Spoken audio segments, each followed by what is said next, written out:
মা তো সবই করাতে চায়, অল স্কোয়ার থাক, কত আসবে কত যাবে। আপনার বিয়ের দাওয়াত পাচ্ছি কবে আমরা?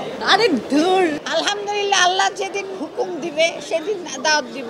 মা তো সবই চায়, মা তো সবই করাতে চায়, আমার মেয়ে সব করুক। আন্টি কতটুকু আত্মবিশ্বাস আছে যে ভাবনা আপু গানে এগিয়ে যাবে? আছে, আমি তো বলি মা তো অ্যান্সার দিল যে মা তো চায় যে সন্তান সবই করুক। সবই করুক, সব দিকে অল স্কোয়ার থাক। আপু আমরা তাহলে গান পাবো কবে? আরে ধুর, এটা তো ভালো, এটা আমার গর্বের ব্যাপার, এটা আমি খুশি, প্রাউড ফিল করি। আপনার মেয়ে কি বলে?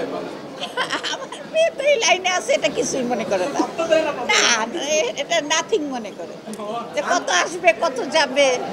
আন্টি জি, আপনার বিয়ের দাওয়াত পাচ্ছি কবে আমরা? আলহামদুলিল্লাহ, আল্লাহ যেদিন আপনাদেরকে খাওয়ানোর হুকুম দিবে সেদিন দাওয়াত দিব। সবাইকে অনেক ধন্যবাদ। আজকের অ্যাওয়ার্ডটি আসলে আমার জন্য অনেক স্পেশাল, বিকজ আমাকে দেয়া হয়েছে মাল্টি প্যাশনেট আর্টিস্ট হিসাবে।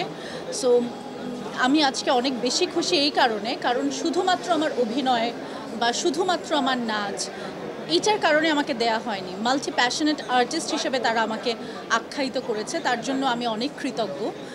কারণ আমি আসলে চেয়েছি ছোটোবেলা থেকেই, আমি কখনোই কোনো একটি কাজে আবদ্ধ থাকতে চাইনি এবং এখনও আমি চাই না।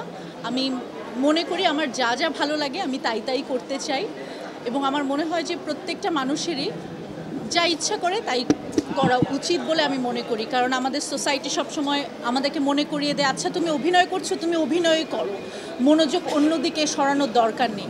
সো আমার মনে হয় ওয়াই নট, আপনি যদি ছবি আঁকতে পারেন আপনি কেন ছবি আঁকবেন না, বা আপনি যদি ফুটবল খেলতে চান আপনি কেন খেলবেন না। একটা মানুষ চাইলে ইচ্ছা করলে অনেক কিছুই করতে পারে। তার জন্য আজকের অ্যাওয়ার্ডটা আমার জন্য অনেক বেশি আনন্দের।